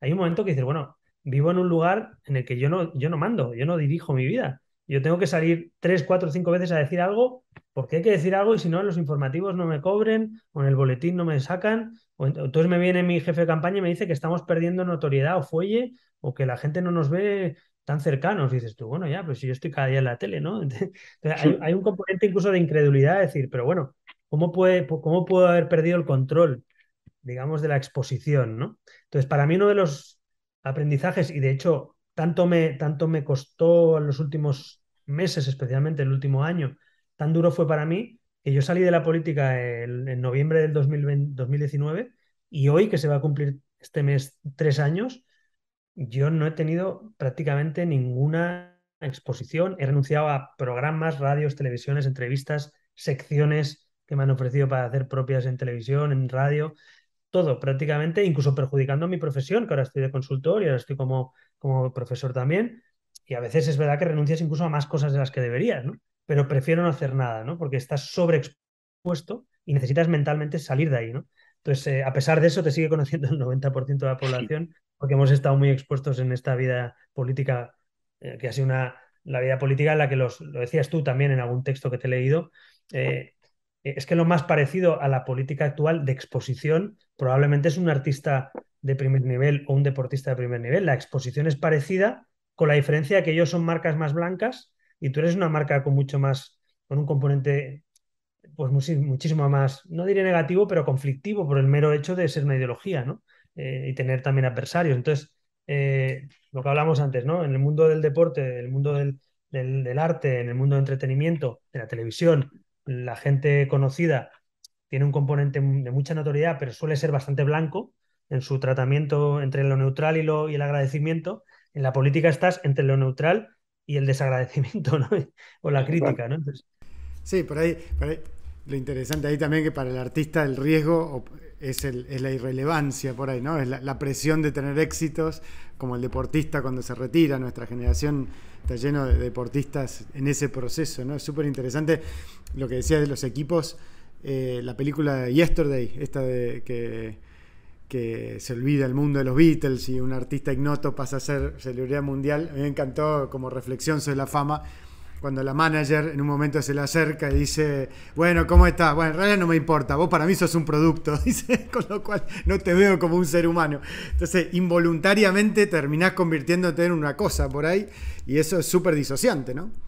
yo lo he sentido con mi propia gente que me querían y que les quería, que decir, gente con la que además mantengo buena relación y amistad, pero hay momentos en que tú te sientes un producto, porque lo eres en realidad. O sea, no es que te sientas, es que en realidad eres un producto electoral, es un producto, un reclamo, eres una marca andante, ¿no? Pero no dejas de ser una marca personal también. Y cada vez al mundo al que vamos, seguramente los partidos, las estructuras organizativas, las siglas, digamos, pierden peso y las marcas personales ganan peso para bien o para mal. Los populistas lo aprovechan muy bien, porque no somos populistas, quizá no sabemos jugarlo tan bien, pero es un componente decisivo para tomar decisiones de voto, ¿no? La confianza y la relación personal. Entonces yo en eso lo he vivido, yo lo he sentido. Ha habido momentos que dices, bueno, me estáis tratando, estáis haciendo mi agenda. Esta era una reclamación mía permanente, ¿no? Con mi equipo, que no soy un robot, que no soy una marca, joder, que soy una, que no me hacéis la agenda y digo, ¿y cuándo descanso? ¿Y cuándo voy al baño? ¿Y cuándo duermo? ¿Y cuándo veo a mi hija? ¿Y cuándo paso por casa? ¿Y quién me hace la maleta? O sea, era un reclamo casi absurdo a veces y surrealista, pero de ti mismo con tu equipo que te está haciendo a ti las cosas, pero tú te buscas tu espacio personal dentro de ese espacio de marca, ¿no? Entonces, es Claro. una batalla que he librado y es dura porque hay momentos en que te sientes muy solo porque nadie te comprende, salvo que hables con el candidato al lado o con otro que se siente igual que tú, pero a tu alrededor no te van a ver nunca con esos ojos probablemente, ¿no? Total. Y hay un fenómeno interesante en mucho de ese mundo artístico y deportivo que lo llaman el FOPO, ¿no? El Fear of Other People's Opinion, como un síndrome que le ocurre a la gente famosa en general, ¿no? ¿Sentiste eso en un momento que te empezaba a pesar mirar las notificaciones en Twitter, mirar lo que decían los diarios? O sea, ¿cómo pudiste mantener, o si fuiste, digamos, capaz o no, hubo momentos, la distancia respecto al personaje público y la persona? Bueno, es muy difícil separarlo, como igual que decía antes que es muy difícil estar bien en lo personal y mal en lo profesional, pues es muy difícil separarte y que no te moleste o que no te inquiete por lo menos, ¿no? Entonces, por lo menos yo llegué a la conclusión que para no ser precisamente un robot y reconocer incluso tus propias emociones, uno lo que hace es dejar de ver, dejar de escuchar, dejar de oír, ¿no? Entonces, hay un momento en que yo tengo la teoría también de que los líderes al final se les reclama muchas veces que escuchen al equipo, que tengan empatía, que no se aíslen, pero es que la tendencia natural de protección, incluso psicológica, es el aislamiento. Es decir, es que a veces no es que te hayas vuelto loco o te hayas vuelto un insensato o un creído o que no tengas en cuenta tu equipo, es que tú necesitas tu espacio. Yo me acuerdo, me dijo mi jefe de gabinete fue, cuando ya salimos de la política, un día me dijo, es que en el último o en los últimos meses, dice, habías llegado a un momento que tenía una presión brutal aquí en España porque al final fue un poco el chivo expiatorio, ¿no? Me culparon de todos los males de la izquierda, de la derecha, del bloqueo político, en fin, era un poco el objetivo de todos. El éxito que había tenido también provocó un poco la reacción de ser el chivo expiatorio. Me puedo sentir identificado con la, Lo entiendes, La ¿verdad? situación. Entonces, bueno, pues en ese momento, me acuerdo que hablando un día con mi jefe de gabinete, me dice, es que hubo un momento en que te bunkerizaste, ¿no? Me dijo. Claro. Y yo le dije, digo, sí, sí, digo, pero no en sentido figurado, digo, en sentido real. Digo, yo tenía editoriales y portadas de periódico cada día pegándome caña, unos mintiendo, otros medio mintiendo, otros diciendo barbaridades, otros diciéndote lo que tienes que hacer con tus votos, con los que has conseguido tú, lo que tienes que hacer con lo que quieren ellos. Pero otros, con el tema del corazón también, por mi relación familiar y personal con mi pareja también, en la puerta de mi casa, paparassis por la parte del corazón. Claro, dice que no es que me bunkerizara simbólicamente, es que necesitaba bunkerizarme si quería sobrevivir y no acabar en una esquina ahí medio loco, ¿no? Entonces, al final hay un punto en el que el acoso y derribo en las redes sociales, en los medios, en tal, fue tan duro que uno no te queda otra que intentar bunkerizarte y salir de ese ruido, porque es un ruido que por muy, muy frío que seas y muy calculador y por mucho que digas, no, esto no soy yo, es el personaje, nada, eso duele, ¿no? Y al final uno tiene que equilibrarse de eso. Entonces, yo te pongo un ejemplo en las redes sociales. Yo ahora, es verdad que una de las cosas que más satisfacción tengo y alivio es no tener que publicar cosas en las redes sociales, no tener que leer lo que se dice en las redes sociales o decirle con todo el cariño del mundo incluso a mucha gente que me pide una entrevista, oye, pues no me apetece o no lo necesito ahora, o mira, si algún día lo necesito, pero es que ahora no quiero hacer una entrevista. Entonces, el saber decir, el saber y poder decir que no es un gran derecho y es un síntoma de madurez además, porque es cuando te permites el lujo de escoger lo que quieres hacer. Cuando estás en política eres un producto, como decíamos, que además, como producto que eres, no puedes decir que no a muchas cosas porque en el peor de los casos, cuando estás dudando si decir que sí o no, siempre hay un componente que dice no es por ti, es por los demás. No eres tú, son los 4,5 millones de votantes, son los 3.000 cargos públicos a los que representas, son los diputados que han entrado contigo en el Congreso, son los gobiernos que tú has formado. Entonces, siempre hay un punto en el que cuando dudas, o tú mismo o alguien te dice alrededor, bueno, si no lo haces por ti, hazlo por toda esa gente, ¿no? Y siempre sacrificas tu parte con eso, ¿no? Entonces, cuando ya estás fuera y puedes decir no, con mucha educación y mucha cordialidad, es fantástico. Yo en redes sociales he dejado de una interacción mínima comparado con lo que hacía. Mantengo algunas porque es verdad que a nivel profesional, pues oye, no dejan de ser una herramienta, ¿no? Pero vaya, una décima parte no, vaya, ni uno partido por cien de lo que yo tenía antes que estar publicando, leyendo y tal. Y tengo 20 y pico mil cuentas bloqueadas en Twitter. O sea, es decir, ¿Lo manejabas vos desde tu celular o lo derivaste del equipo eso?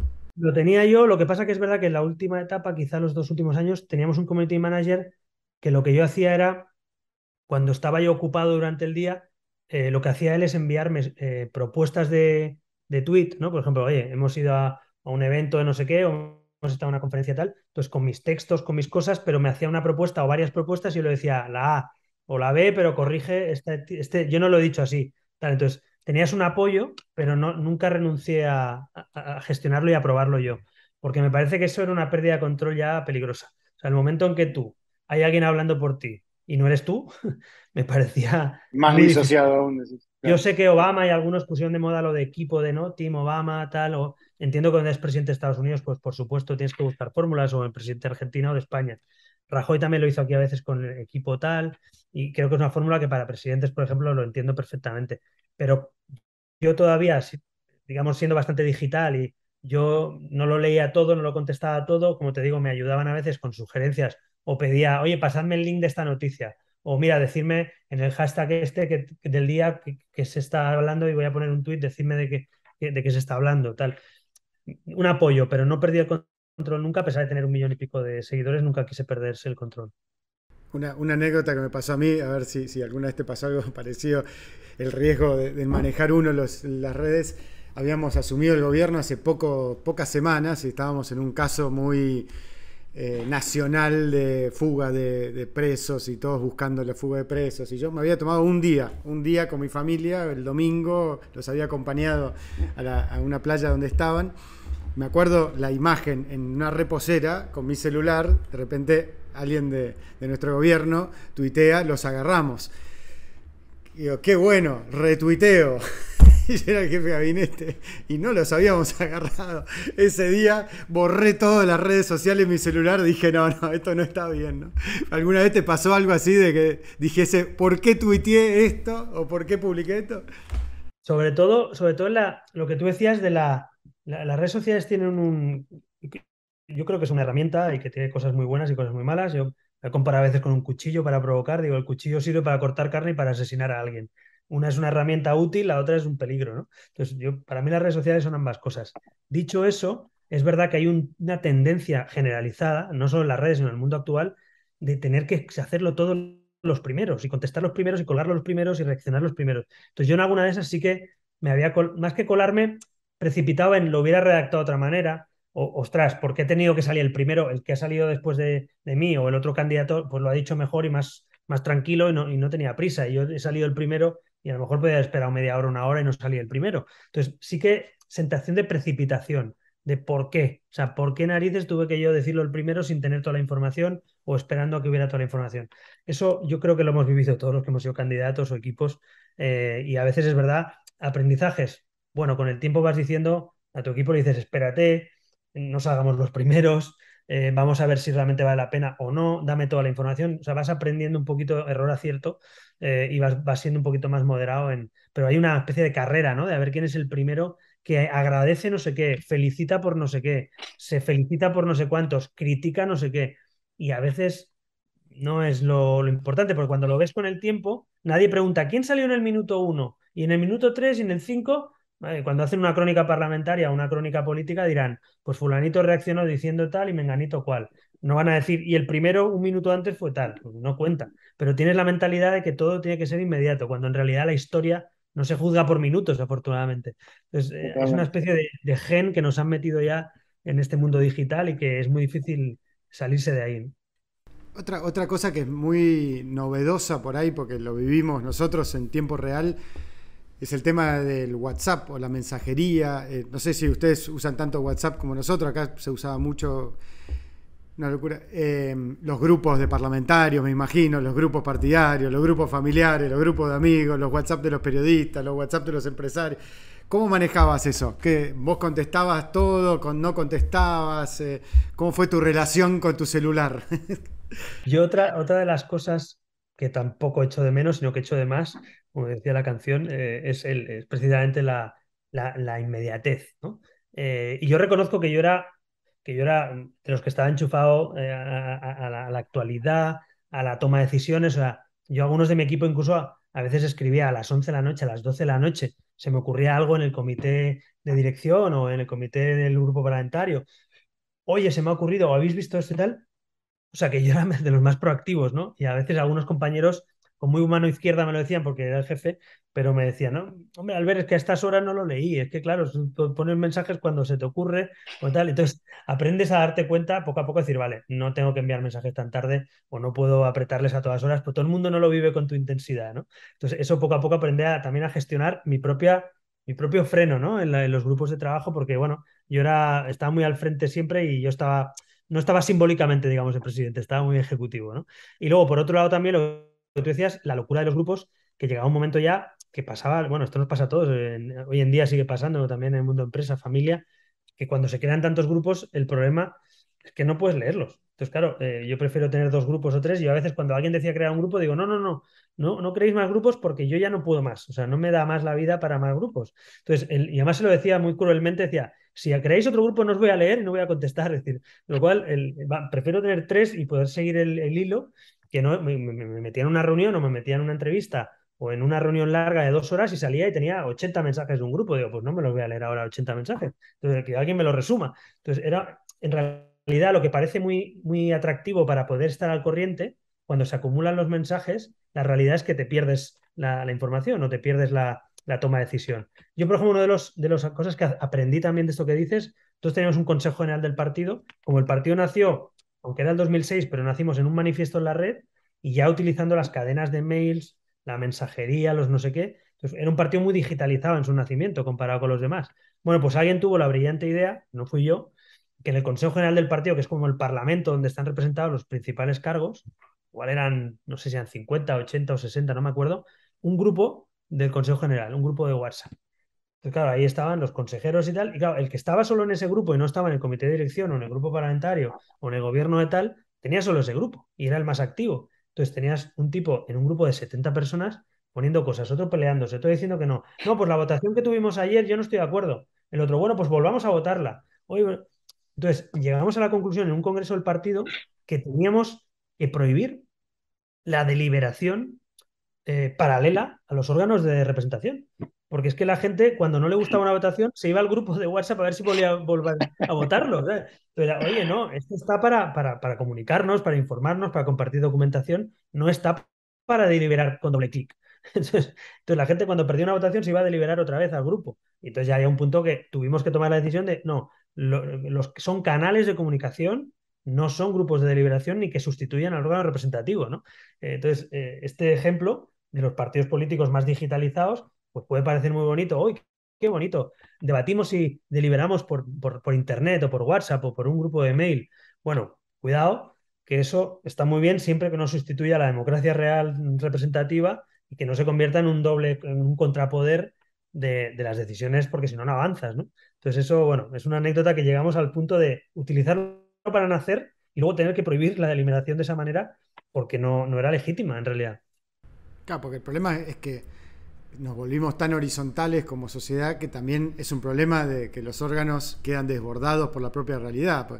Porque si encima después se agrega la filtración del grupo de WhatsApp a la prensa, entonces el enojo porque la filtración del grupo, entonces el grupo delibera quién fue el que filtró, entonces terminás teniendo como una realidad mixta físico-digital que no termina más, ¿no? Es como medio complicado, ¿no? Yo a los míos les decía como resumen de esto del equilibrio entre la deliberación, el órgano de representación, la democracia horizontal, todo este debate. Como resumen, tenemos primarias además en el partido internas para escoger al cargo, cosa que no tenían otros partidos en España. O sea, éramos muy democráticos. Habíamos nacido también en una ola de más demanda democrática, ¿no? Y de unos derechos individuales y tal, con lo cual éramos uno de los abanderados de eso. Pero la realidad, yo les decía a mi equipo, y esto políticamente sacado de contexto, pues puede ser algo raro, pero lo decía de verdad, y lo hacíamos. Digo, para votar somos los más democráticos. Digo, para trabajar somos una empresa o un ejército. Es decir, votemos, deliberemos y demos opinión, que se presente quien quiera, que se presenten los proyectos, pero una vez tomas la decisión y hemos decidido como colectivo que este es el plan estratégico o que vamos a ir por aquí o que este es el programa electoral, Entonces ahora a trabajar, chicos. O sea, ahora no a votar 30 veces cada vez que no nos gusta una cosa. Entonces esto parece muy evidente, pero hay que recordarlo en partidos especialmente que venimos de plataformas civiles, de un Está claro, sí. asamblearismo mal entendido a veces, ¿no? Entonces nosotros tuvimos que conducir un partido relativamente asamblearista y de democracia muy horizontal en un partido más democrático que otros, con órganos democráticos, con primarias internas, con deliberación, pero que fuera un partido operativo, porque si no, la propia dinámica rompía los engranajes de la democracia interna, ¿no? Y los WhatsApp con los periodistas, la relación más con el off que con el on. Me imagino que eso también a todos nos pasa, es una presión más. Tuve una versión un poco distinta al resto, porque como yo nací como hombre orquesta prácticamente con un partido muy pequeñín y tuve que ir a muchas televisiones y radios a compartir mesa de debate y tertulia con periodistas. Y claro, hacías amistad con muchos periodistas, directores de medios, corresponsales. Entonces, yo tejí una red con bastante buena relación con muchos periodistas. Claro, ¿qué pasó? Que el chico ese que venía de Barcelona de vez en cuando a las televisiones o a las radios a Madrid, que era muy amable, que hablaba conmigo y tal, luego se convirtió en el candidato a presidente de gobierno y con una estructura orgánica, con una estructura comunicativa, con equipo de prensa, con equipo tal. Entonces, la gente no llevaba bien que tú no le contestaras a todo lo de tu partido por WhatsApp. Entonces era, oye, pero ¿cómo te has vuelto? Digo, no, no, es que primero yo no gestiono la prensa de todo el partido, como tú comprenderás, y yo me llevo bien contigo, pero si hay que pedir una entrevista o hay que corregir lo que sea, o un off the record con no sé quién, coño, pídeselo a mi jefe de prensa o pídeselo al director de comunicación, pero yo no te puedo ayudar en eso. Entonces, tuve que deshacer un poco, poner una cierta muralla entre lo personal y lo profesional, porque yo tenía amistad y relación con muchos periodistas que la mantengo, pero algunos por el camino pues no entendieron muy bien que yo tuviera que poner esos muros, ¿no? Hombre, sí, Albert, pero si yo hablaba contigo por WhatsApp hace 2 años y ahora, como eres candidato a presidente y tu partido ha crecido mucho, parece que no me atiendes, ¿no? Y en realidad es que yo tenía que respetar también porque tú sabes que los periodistas, como es su trabajo y es normal, pues buscan el camino más rápido para llegar a la información. Y el camino más rápido es si yo hablo con el presidente para que vea hablar con el jefe de prensa, ¿no? Entonces, esa muralla tuve que ser muy disciplinado. Mi propio jefe de prensa y mi equipo me lo pedían. Hombre, por favor, Albert, si tú nos saltan por arriba y tú haces de jefe de prensa en vez de presidente, pues entonces nunca van a hablar con el equipo de prensa, ¿no? Entonces era un cierto escalón que había que poner ahí en medio y no fue nada fácil. No, me imagino. Lo viví, no me imagino, lo viví también. Es, Salvando las distancias, pero hiciste esa labor en la Sí, sí. oposición para luego gobernar. y aparte vivimos la misma época de cambio tecnológico, ¿no? Y por eso es lo interesante por ahí de la conversación generacional, de que todos vivimos cosas parecidas o por lo global de las tendencias, nos entusiasmamos con Obama y nos preocupamos con la polarización después, o la tecnología que fue cambiando, ¿no? El BlackBerry Messenger al WhatsApp y las redes y cómo va apareciendo. Me parece como siempre súper interesante eso de los puntos en común, ¿no? Pero hay una cosa, llevándote a otro plano, de me causó gracia también esto de los paralelismos. Otra anécdota de tu libro, cuando contás que tu hija, cuando le contás que vas a dimitir, te pregunta ¿y de qué vas a trabajar? ¿No? Me hizo acordar el día que perdimos la elección, nosotros en el 19, mi hijo tenía en ese año 11 años. Y estábamos en el búnker, había terminado todo y se me acerca llorando, me abraza y dice, y papá, ¿y ahora qué vas a hacer? Y decía, ¿de qué vamos a vivir? Claro. ¿Y cómo viviste la paternidad? ¿Cómo fue el tema familiar a lo largo de todo este proceso? ¿Tus parejas, tus hijas? La verdad, más allá de la parte política, a nivel personal, si yo tuviera digamos, que poner un punto de inflexión en mi vida, ¿no? Que yo creo que te convierte en mejor persona, sin duda es la paternidad. O sea, todo lo demás, ni política, ni empresa, ni mejores resultados, ni noches electorales, ni éxitos empresariales, nada. Yo creo que al final lo que te hace un clic y te abre una dimensión que siempre se va a quedar abierta ya para siempre es la paternidad. Y yo a la gente que no ha sido padre o que no ha podido serlo, que no ha querido serlo, sobre todo a los que no lo han sido todavía por voluntad propia, siempre les digo, hablamos después. Cuando seas padre, te acordarás de esta dimensión que se te ha abierto porque se coloca ahí una primera prioridad y aunque es verdad que haces mil cosas durante el día y tal, pero siempre en la escala de valores, la toma de decisiones, dónde vas a vivir, en qué vas a trabajar, a qué vas a dedicar el tiempo tal, siempre va a estar ahí tus hijos, ¿no? Tu paternidad. Entonces, para mí eso fue muy bonito. Yo fui padre con 31 años, que en aquel momento me parecía entre normal y mayor. Ahora estoy viendo con la media española que fui un padre joven. Y luego he sido padre ahora de Lucía, fui de Daniela. Entonces, mi hija mayor tiene 11, mi hija pequeña tiene 2 años y medio. Y lo he sido, que también es una experiencia con 40 años, 40, 41 años. Otra etapa también, es diferente, más maduro. Es verdad que tengo más tiempo que antes, me ha pillado esta segunda paternidad inicial con más tiempo. Si algo pudiera cambiar del pasado, muchas cosas seguro y tal, pero una de las que cambiaría es intentar no esperar al 2009 o al 2014 para ajustar esa agenda, sino desde el primer minuto ajustar esa agenda a mi hija y a mi familia. Yo me acuerdo de tenerme, mi hija nació y yo a los 11 días de nacer mi hija me tuve que ir a hacer una campaña municipal en la que yo no era candidato, pero tenía que apoyar a todos los candidatos municipales de mi partido que no les conocía casi nadie en aquel momento y estábamos empezando. Y es muy duro irte de tu casa con una niña con 11 días y no verla ni de mañana ni de noche y perderte tantas cosas, ¿no? Y luego por el camino pues hemos ido recuperando terreno y afortunadamente hoy con mi hija mayor pues somos uña y carne, a pesar de que ella vive en Barcelona y yo en Madrid, pero pues tenemos una relación excelente y nos vemos y bueno, tengo la satisfacción de poder decir que eso lo he vivido pues con mucho orgullo, ¿no? Pero es verdad que la paternidad es un punto de inflexión y todo lo demás, pues, digamos que siempre sea segundo, tercero y cambia su prioridad, ¿no? Y fueron con madres distintas, tengo entendido, ¿no? O sea, que hubo una separación en el medio, como... Bueno, tuve 10 años de mi vida con mi primera pareja, digamos, larga, tuve 10 años, no mucho tiempo, con Mariona, que era una compañera amiga que conocí en el instituto, que luego no éramos pareja, pero acabamos empezando a salir cuando teníamos 22, 23 años, y hasta los 33 estuvimos juntos, tuvimos a Daniela y viví en Barcelona. Y luego me vine a vivir a Madrid, estuve una pareja un tiempo, 4 o 5 años con otra pareja y luego recientemente, bueno, recientemente en mi vida, ya soy mayorcete, digo recientemente porque para hacer 4 años, empecé a salir con Malú, mi actual pareja, y tuvimos una hija que nació en junio del 20, plena pandemia. Íbamos al hospital a hacer las últimas pruebas como con una EPI prácticamente, ¿no? Con mucho miedo, ¿no? Porque no sabíamos lo que pasaba, no había vacunas. Y bueno, pues mi hija será una de esas que ha nacido en la pandemia, ¿no? En 2020. Está muy bien.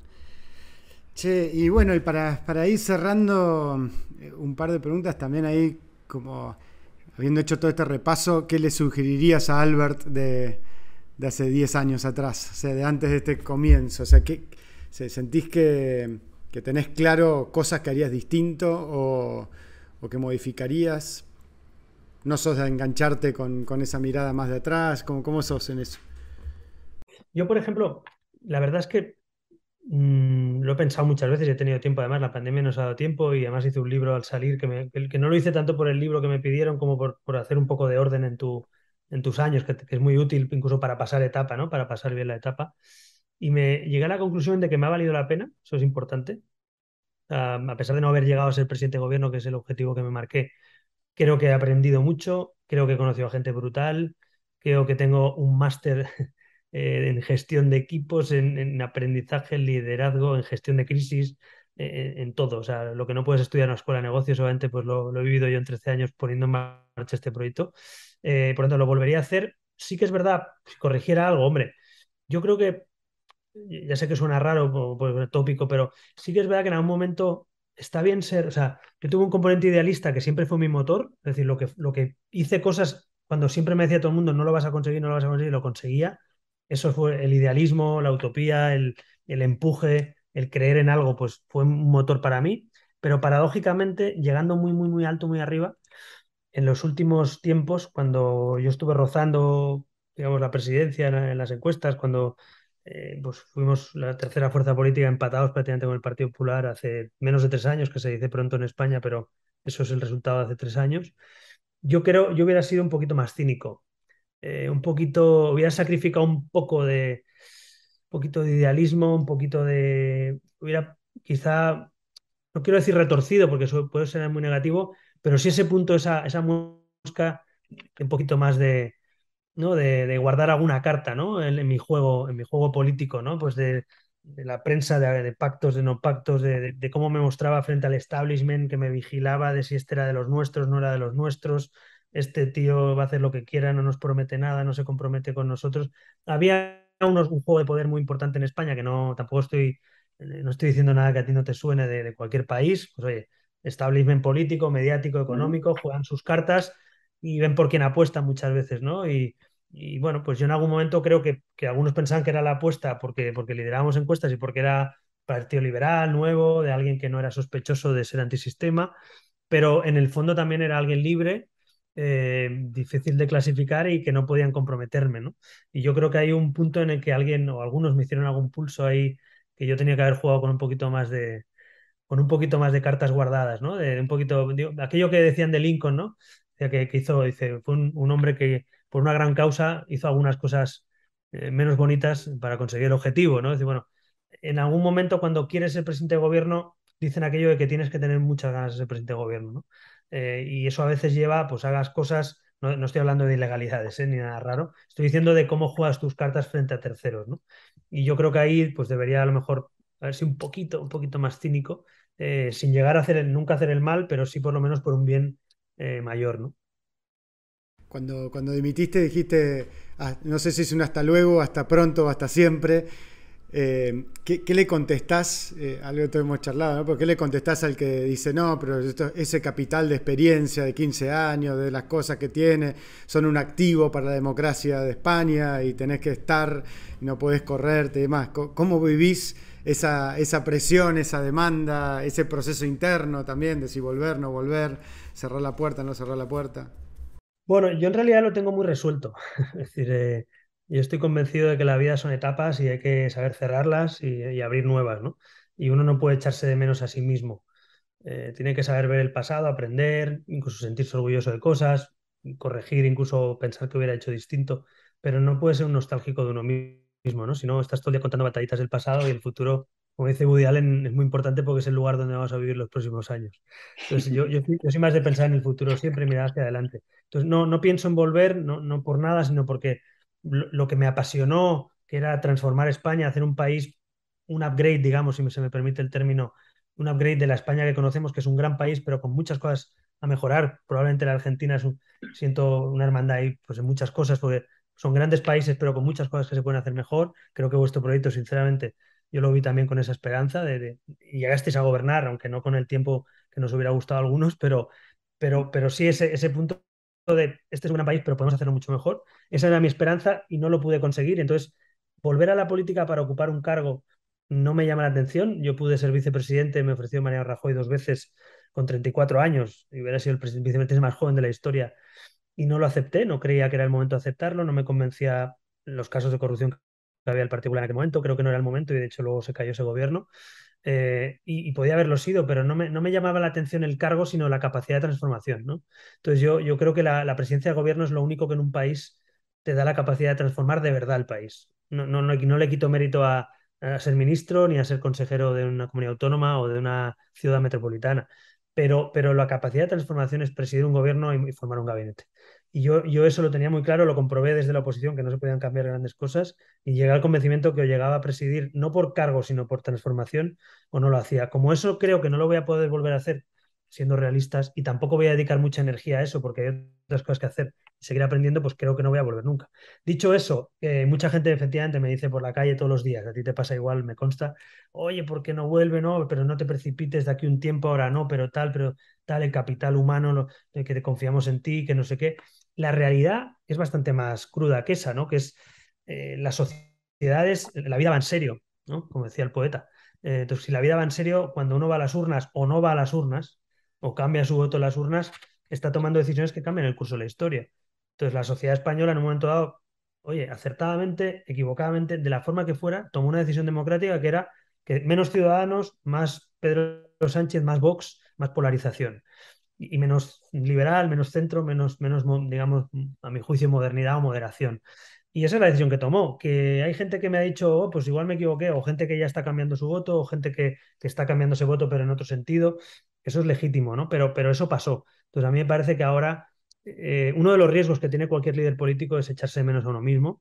Y la vida son etapas y hay que saber verlas así, ¿no? Entonces, no quiero volver, no por nada, ni no porque reniegue de lo que he hecho, sino porque creo que hay que saber, bueno, ahora en el sector privado, en la universidad, en la empresa, como consultor también de CEOs, de presidentes, aportar mi granito de arena y por qué no decirlo también, tener más tiempo y más anonimato, ¿no? Si es que se puede conseguir, porque hemos hablado mucho de esta conversación y ahora estoy recuperando, no el anonimato, pero sí una cierta distancia. Antes te paraban a preguntarte todo, la ley tal, ¿habéis votado esto? ¿Os habéis equivocado lo otro? Ahora me reconocen, pero desde un respeto o un cariño, porque no me pueden preguntar por lo que está pasando, entre otras cosas, porque no estoy siguiendo todo el día la actualidad. Igual es una posición, no anonimato, pero sí cierto respeto que yo agradezco que la sociedad española, pues oye, me podía ir peor y la verdad que la gente, pues no puedo mentir, pues me siento respetado y en general querido. Quizá mi forma de marcharme muy repentina, muy joven y dejando el cargo y dejando el sueldo, pues eso también a lo mejor ayudó a que la muerte política no conllevara la muerte civil, ¿no? Entonces eso, yo le decía a los míos, digo, muerte política vale, pero digo, muerte civil no. Digo, "No, yo quiero seguir haciendo mi vida y quiero seguir haciendo cosas". Está buenísimo. Bueno, Albert, millón de gracias. Te quiero hacer una última pregunta, que la idea es cerrar estas charlas con la misma pregunta a todos, que es sacado ahí de un podcast que me gusta, de Diary of CEO. ¿A quién te gustaría escuchar como parte de esta conversación? ¿A quién de nuestra generación en Hispanoamérica? ¿Y qué le preguntarías del mundo artístico, deportivo, político? No importa, el menú es amplio.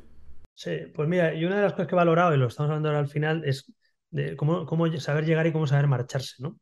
Entonces creo que yo cuando veía las ruedas de prensa de los entrenadores, de los jugadores de fútbol que dimitían, se marchaban o cerraban una etapa, ¿no? Pues siempre lo admiré y a algunos les decía estando en política, yo el día que me vaya quiero hacerlo como estos, ¿no? No quiero quedarme en el cargo, no quiero que me echen, no quiero que me cuestionen, que parezca que me quiero quedar a cualquier precio.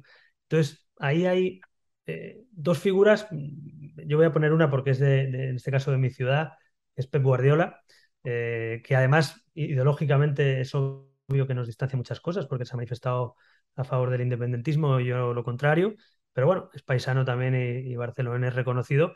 Y también iba a decir Zinedine Zidane, a quien a pesar de ser culé, pues soy muy fan de su figura deportiva.